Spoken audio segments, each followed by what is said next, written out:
Welcome to Talk with History. I am your host, Scott, and today my wife and historian Jenn comes to you as a guest on another podcast. Jenn recently guested on the Deep Focus podcast with host and former CIA agent John Kiriakou. John was actually just on the Joe Rogan podcast to talk about his career in the CIA, how he was the head of counterterrorism in Pakistan after 9/11, and how he famously blew the whistle on the agency's torture program and became the first former CIA official to serve prison time related to the case. John Kiriakou has a rapidly growing audience on YouTube, and he was gracious enough to have Jenn on as a guest to talk in depth about her military service, what it was like being one of the first female pilots in her helicopter squadron, and what it was like to fly in combat right after 9/11. We have the first part of that conversation for you here, and if you want to see the full interview, check out the first link in this episode's show notes.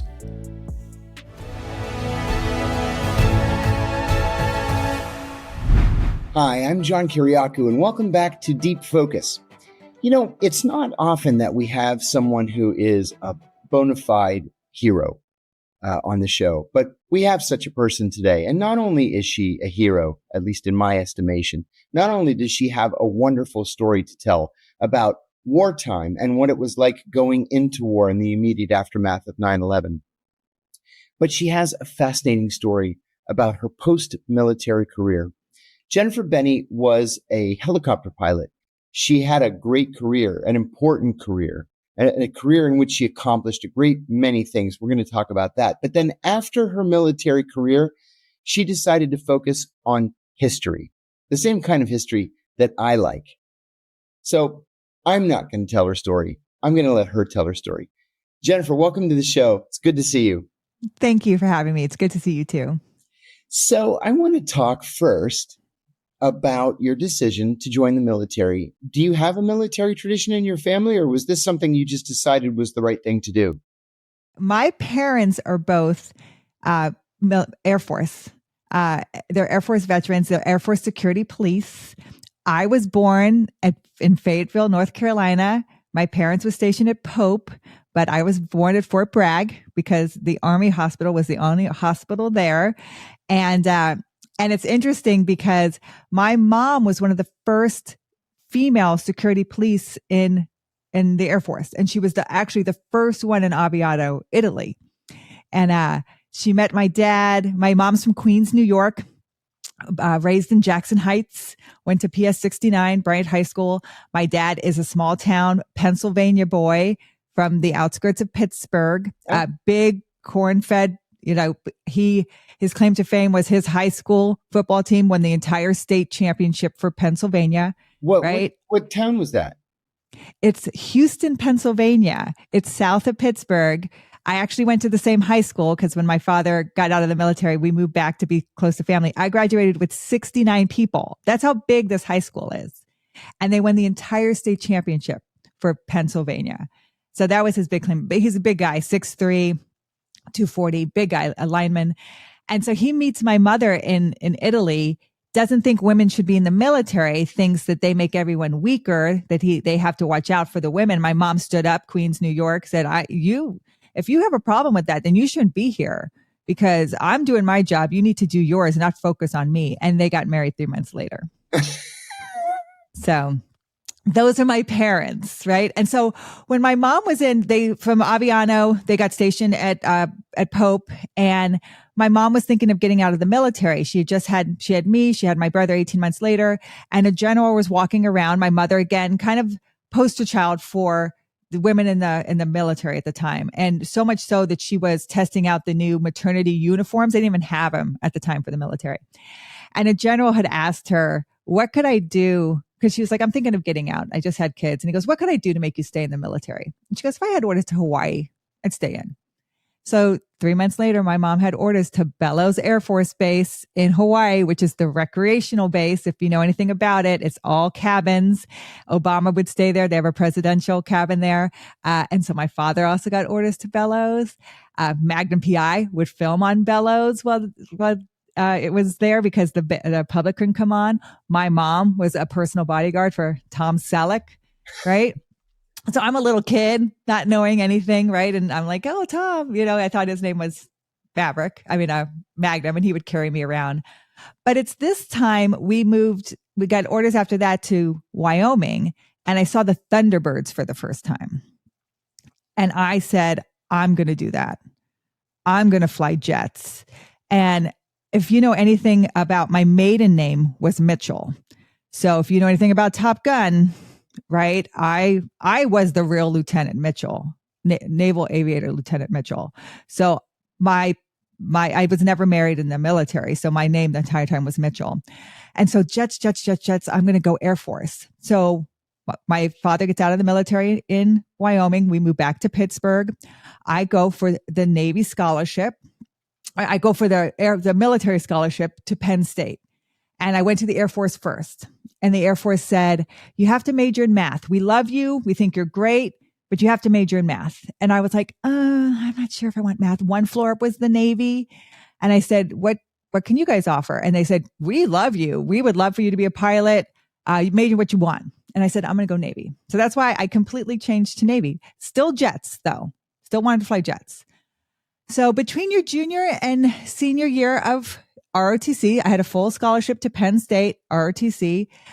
They send you to an aircraft carrier to see what you would want to do in the military, right? I got sent to the Eisenhower in the Mediterranean, 1998. I've been to the Eisenhower. It's a city on the water. Yes. And I flew into Nice. Like, it's my first time going to Europe. I flew into Nice. I met the ship in Cannes, right? I saw where the Cannes Film Festival was. I'm like, this is amazing. And met the ship, and they attached me to the helicopter squadron because they had a female pilot and they wanted me to interact with a female pilot. I'm like, helicopters? I didn't even know the Navy had helicopters. I thought that was Army.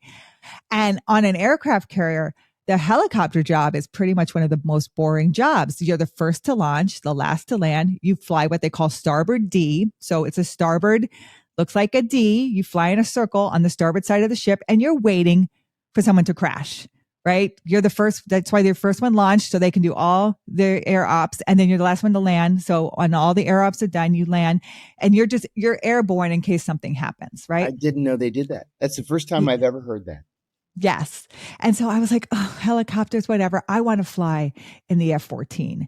So I had gotten all of my qualifications before I left. I will caveat this. I'm a swimmer, and I'm not just a swimmer. I'm a butterflyer. So I have very strong arms, strong shoulders.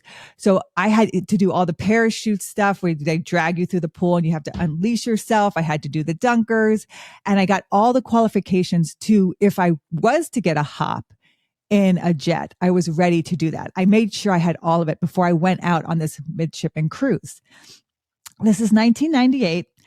No women in any of these jet squadrons, right? Women had just been allowed into combat 3 years earlier, but it wasn't like, I tell people all the time, it was like it was all these women waiting, right? They allowed it, but there weren't women doing it. There were a couple women who had qualified, but they weren't deployed or anything like that.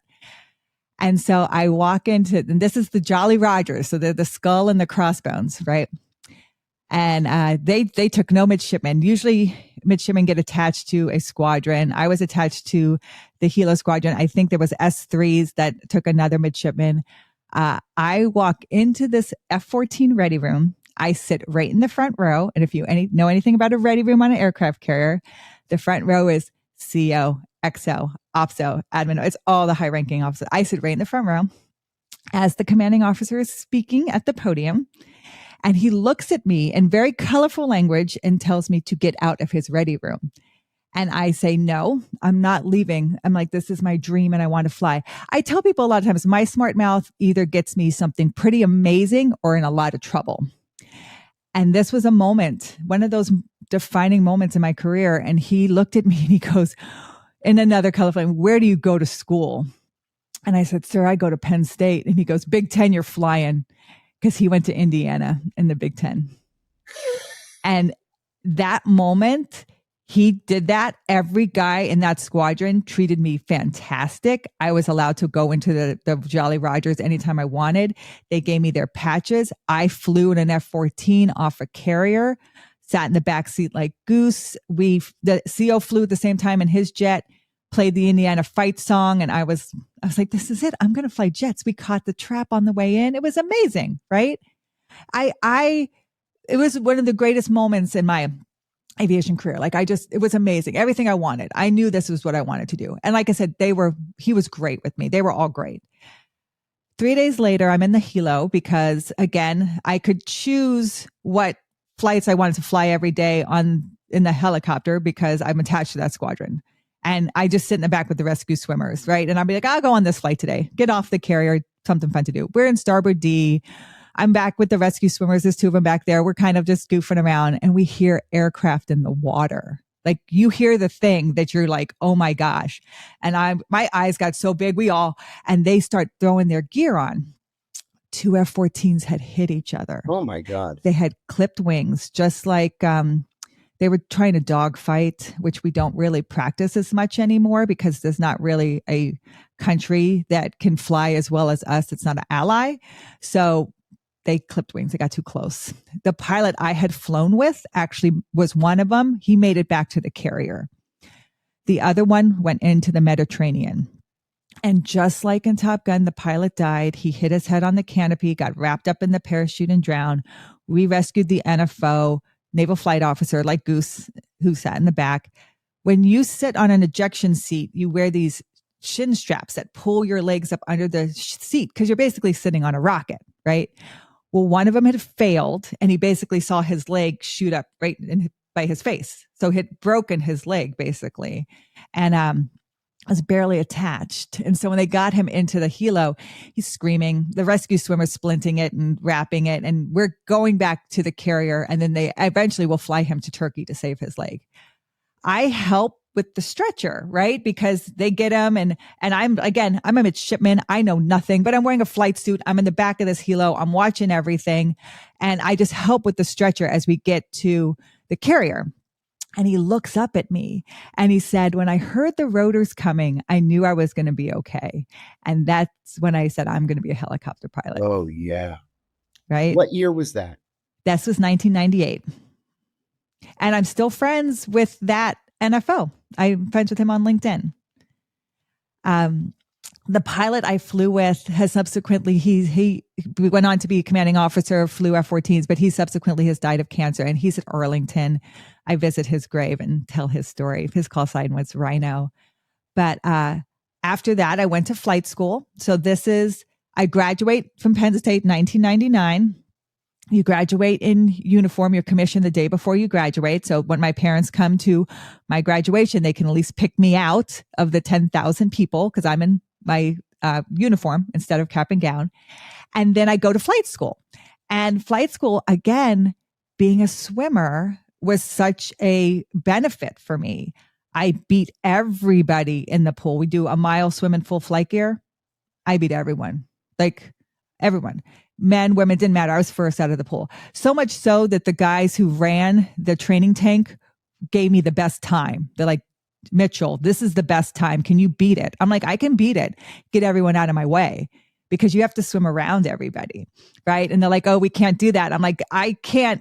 I'm trying to maneuver between everyone who's slower, but I can beat that time. Now, I didn't beat it because, again, there was like 20 of us in the pool, but I beat everybody. And I made a point. I could do pull-ups. I could lift a guy on my shoulders. I'm not a small girl. I'm 5'7".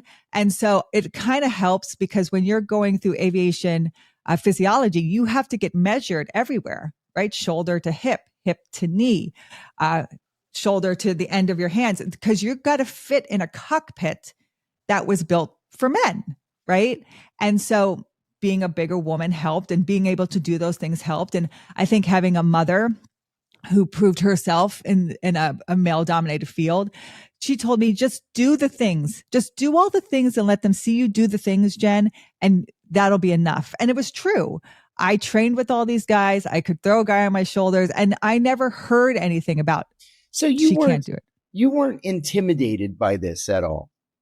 No. And I tell people, they ask me, where does that confidence come from? Yeah. And I think it's because I had a 6'4", 240-pound father who 100% believed in me. Yeah. Right. People always say, you're a woman in the military. Do you have daddy issues? And I always laugh. I'm like, if you meet a father who loved and supported me and I never had to worry about, having a male figure in my life. Yeah, I had daddy issues. Like I had a father who he became a high school football coach after that. He was also in the law enforcement, and he 100% believed in me. He was like, you can do it, Jen. Just go out there and do it. I have 100% faith that you can achieve this. So because I had the support of both my parents, I didn't care what anyone else thought. Right? And I was making the grades. I was getting the scholarships. I had that great experience on the Eisenhower. I felt very reinforced by my confidence that I could do this. But I tell people flight school, right? I graduated in 99, started flight school in 2000, beginning of 2000. It's hard. I had never flown before, right? No private pilot's license. You started from scratch? So from scratch. When you were 17, 18 years old, you weren't out at the local municipal airport in the Cessna 172 taking the flight lessons.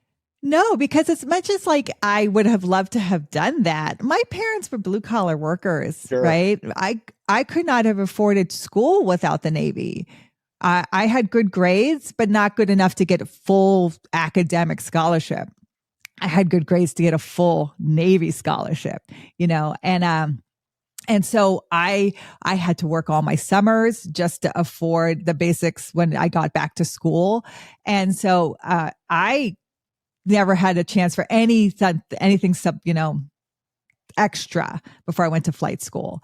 I had just watched Top Gun a million times. But I tell people, your first flight, they show you everything.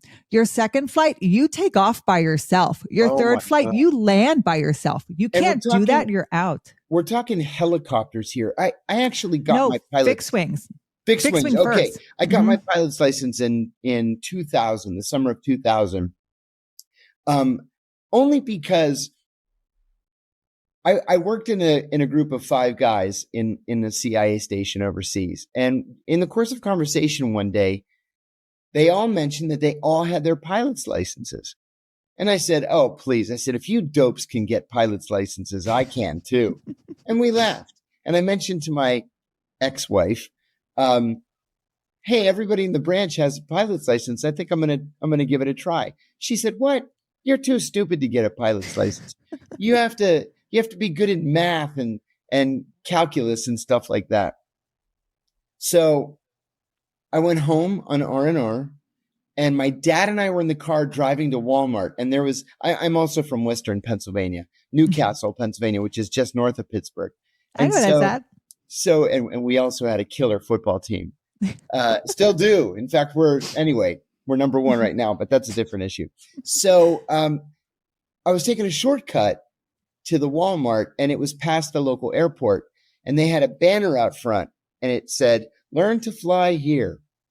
So I said, Dad, let me pull over for a minute. I just want to go in and ask them a couple of questions. So I parked the car. I run in. I said, how much does it cost and how long does it take? And he said, it's $5,000 flat. And if you're serious, you can do it in 6 weeks. And so I learned to fly in 6 weeks. Now, landing is hard. Taking off is easy. Flying the plane wants to stay in the air. It flies itself. Landing is hard. And what I'm going to ask you about in a second is flying a plane is one thing. Flying a helicopter is an entirely different animal. Yes. So you're training in a fixed wing aircraft. And then what? So everyone who goes to flight school trains in fixed wing. And again, it's to weed you out. And so what kind of fixed wing are you training on? A T-34 Mentor. You probably have seen them. They're on the flight deck of the Intrepid. They're painted orange and white. Like, stay away from me, right? Students are in here. It's a turboprop. It's a pretty powerful aircraft because I'll do all my aerobatics in that aircraft. I learned how to fly form in that aircraft. I do a cross country in that aircraft. That's what everyone does this in primary flight school. And it's a lot of testing beforehand. Like you said, it's a lot of like aerodynamics and thermodynamics and weather, engines. They throw a lot of testing quickly at you in 8 weeks and you fail 2, you're out, and 80% is passing. So that's how they first weed you out.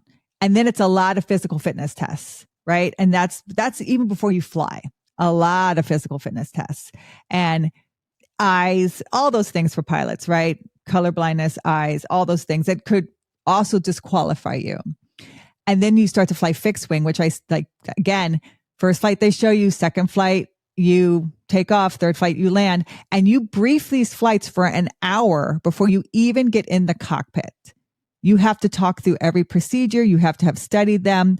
And I always would get like the hardest guys, like the people who had the reputation of being very difficult. And I remember being like, okay, got to do it, Jen. Got to do it. Right. So I would just put my head down and study and learn and get in there and just give it my best. And I think they want to see that, right? They're trying to weed out people who are not confident in themselves, because you want a confident pilot, right? You want a pilot who's like, I can do that. I'll figure it out. We'll get in, we'll get out, we'll get them, we'll save them.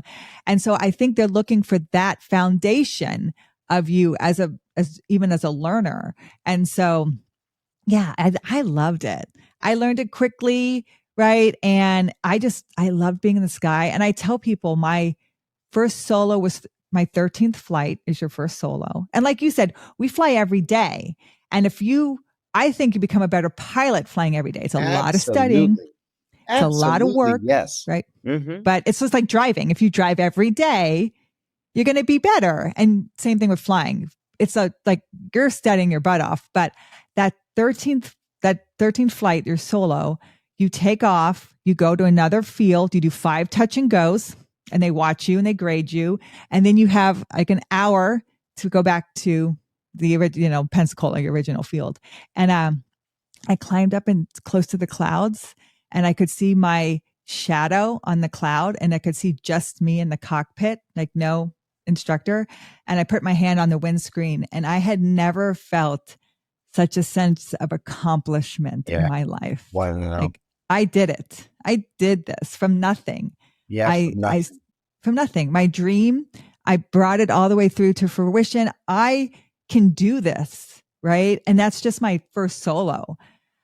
From there you learn aerobatics, which is so much fun, spins and dives and rolls. And then you do 2 solos doing that on your own in the cockpit. So you're pulling G's and you're making sure you don't pass out because you're flying solo. I loved flying form. You learn how to tuck in, right? So when you see the Blue Angels, when you see the Thunderbirds, how they're tucked into each other, looking at a sight picture. I tell people you never take your eyes off the other aircraft. You're constantly looking at them. You don't look at your cockpit at all. You're making little movements to keep that sight picture perfect. And the only person navigating is the lead, the one who's looking outside. You're just with them. So you don't even know when you're rolling. You're just so tucked into that sight picture that you're just going. You don't even realize that what you're doing aerobatics wise. And so I loved form.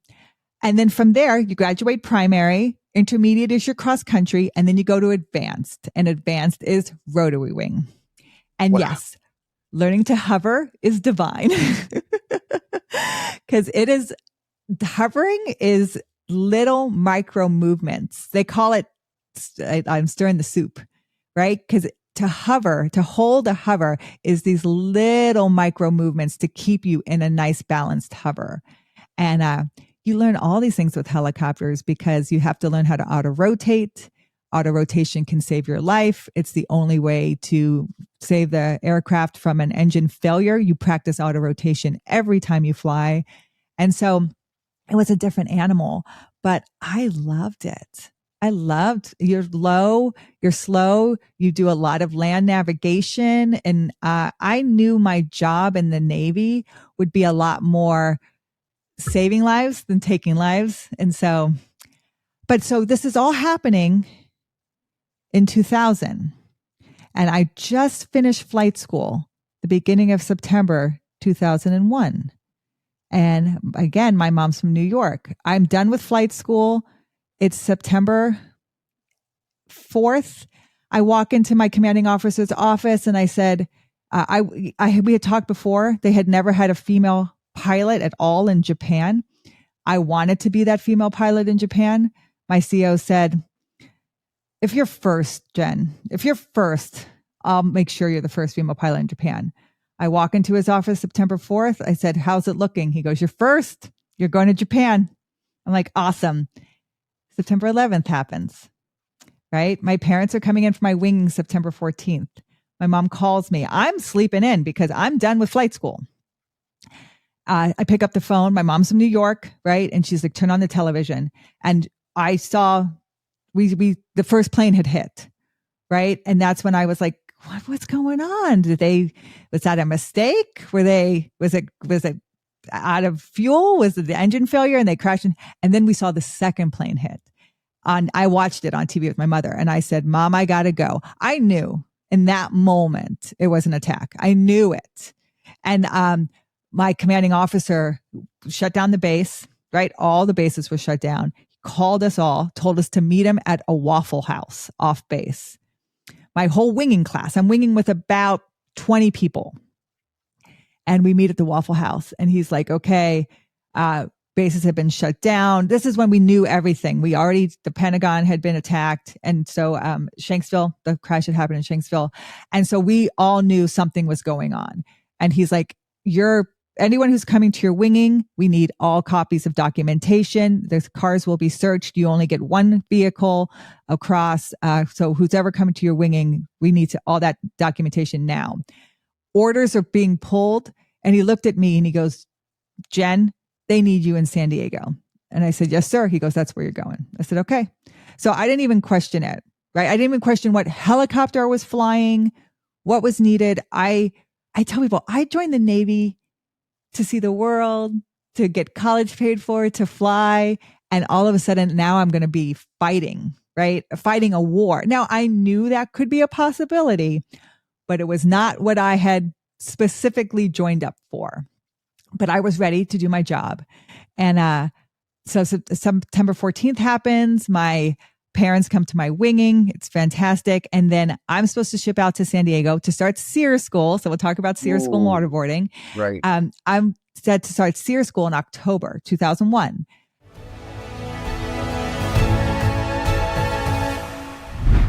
If you want to hear what SEER school was like, what it was like flying over Iraq before we had troops on the ground, and what continues to drive Jen, check out the Deep Focus podcast on YouTube or just click the first link in this podcast show notes.